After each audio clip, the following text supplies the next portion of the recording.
Okay, welcome to First Chapter Friday. Book today is Across the Universe. I'm going to read a little bit of the beginning chapter. In this book, at the very beginning, our young lady, oh my gosh, what is her name? Amy. Amy and her parents are being cryogenically frozen to go into space. The ship is going to travel for thousands of years to get to this other planet where they can do their work and kind of colonize that new planet. And the description of the process is super cool. So I wanted to share that with you. So Mom's going to go first. She gets into let's see. The men who worked in the lab seemed uninterested in my mother's nudity, just as they were impartial to my and my father's presence. They helped her lie down in the clear cryo box. It would have looked like a coffin, but coffins have pillows and look a lot more comfortable. This looked more like a shoebox. It's cold, Mom said, her pale white skin pressed flat against the bottom of the box. You won't feel it, the first worker grunted. His name takes it Ed.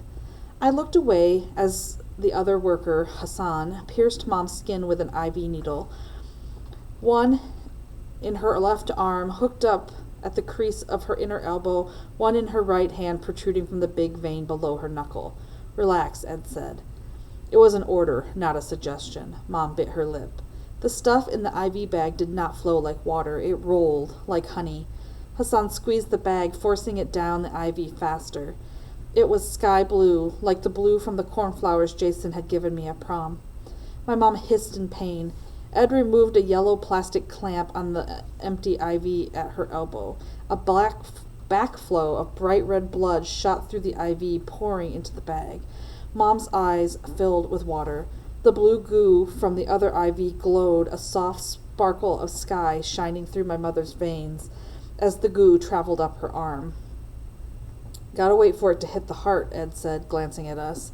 Daddy clenched his fists, his eyes boring into my mom. Her eyes were clamped shut, 2 hot tears dangled on her lashes. Hassan squeezed the bag of blue goo again. A line of blood trickled from under Mom's teeth where she was biting her lip. This stuff, it's what makes the freezing work, Ed spoke in a conversational tone, like a baker talking about how yeast makes bread rise. Without it, little ice crystals form in the cells and split open the cell walls. This stuff makes the cell walls stronger, see? Ice don't break 'em.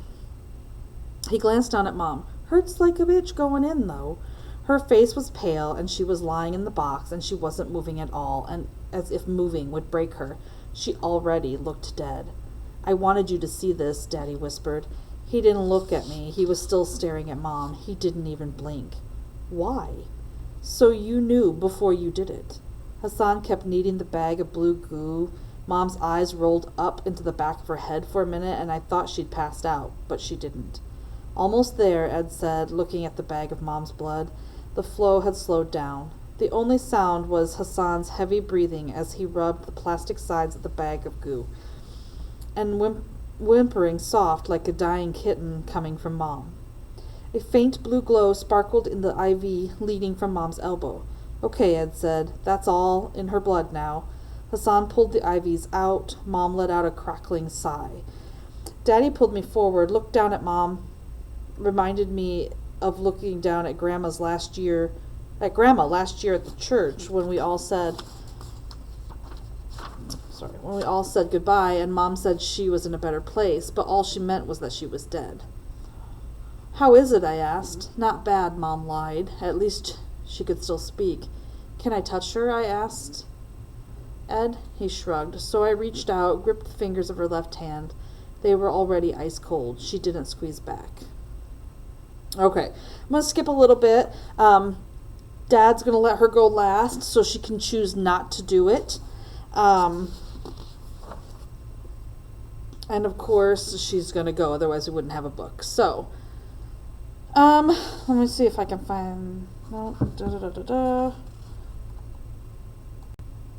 Okay, so she decides to go. So My eyes slid past the exit, past all the cryo equipment to the other side of the room. Beyond that door were my aunt and uncle, who I loved, who I could be happy living with, and beyond them was Jason, and Rebecca, and Heather, and Robin, and all my friends, and the mountains, and the flowers, and the sky. Earth. Beyond the door was earth and life. My eyes drifted to the little door on the wall beyond those doors where my mommy and daddy. I cried as I undressed. The first boy who ever saw me naked was Jason. Just that one time, the night I found out I would leave behind everything on earth, and everything included him. I did not like the idea that the last boy to see me naked on this planet would be Ed and Hassan. I tried to cover myself with my arms and hands, but Ed and Hassan made me remove them so they could put in the IVs. And oh God, it was worse than Mom made it look. Oh God, oh God. It was cold and it was burning all at the same time. I could feel my muscles straining as the blue goo entered my system. My heart wanted to pound, beat upon my rib cage like a lover beating down the door, but the blue goo made it do the opposite and slow down, so that instead of beat, beat, beat, beat, beat, it went beat, beat, beat, beat. Ed jerked my eyelids open. Plop. Cold yellow liquid filled my eyes, sealing them like gum. Plop. I was blind now. One of them, maybe Hassan, tapped on my chin, and I opened my mouth obediently. Apparently not wide enough. The tubes hit my teeth. I opened wider. And then the tubes were forced down my throat hard. They did not feel as flexible as they looked. They felt like a greased broomstick being crammed down my mouth. I gagged and gagged again. I could taste bile and copper around the plastic of the tubes. Swallow it, Ed shouted in my ear. Just relax. Easy for him to say. A few moments after it was done, my stomach tingled. I could feel the wires inside me being pulled and tugged as Hassan plugged the little black box into the outside of my own shoebox coffin. Shuffling noises. The hose. Don't know why anyone would sign up for this, Hassan said. Silence. A metallic sound. A hose being opened up. Cold liquid splashed on my thighs. I wanted to move my hand to cover myself, but my body was sluggish. I don't know, Ed said. Things ain't exactly peachy here now. Nothing's been right since the first recession, let alone the second. The Financial Resource Exchange is supposed to bring more jobs, wasn't it? Ain't got nothing now other than this POS job, and it'll be over soon as they're all frozen.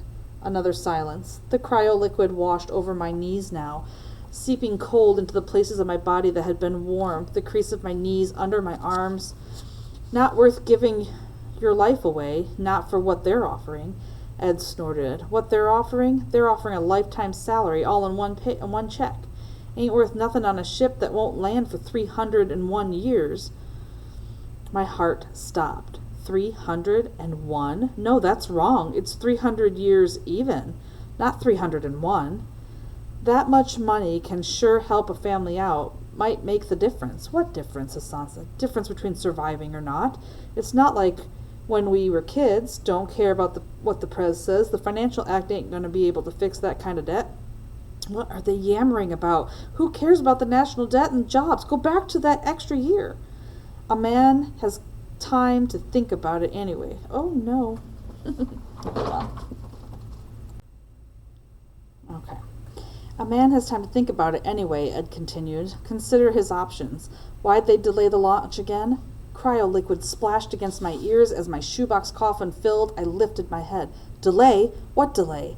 I tried to speak around the tubes, but they filled my mouth, crowded my tongue, silenced my words. I have no idea. Something about the fuel and feedback from the probes.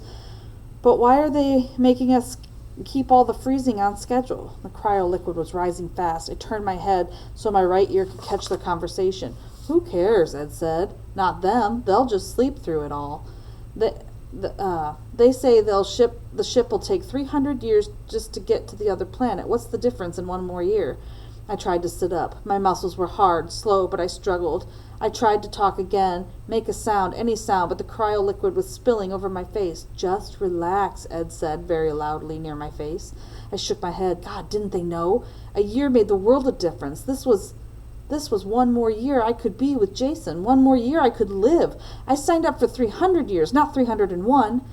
Gentle hands, Hassan's, pushed me under the cryo-liquid, and I held my breath. I tried to rise up. I wanted my year, my last year, one more year.